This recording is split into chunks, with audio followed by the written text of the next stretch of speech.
Hello everybody, how's it going? Today I will teaching you how to make a Minion Bitmoji on Snapchat. So first of all, you need to open your Snapchat app and make sure it's updated. After that, you go to your profile, okay? And here in your profile, you click in Create My Avatar. After that, you just select the option, okay, male or female.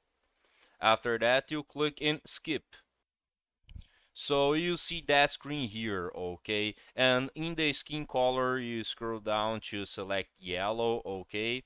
After that, you go to the hair and select that. After that, go to the eye and select the color eye, okay? You put blue.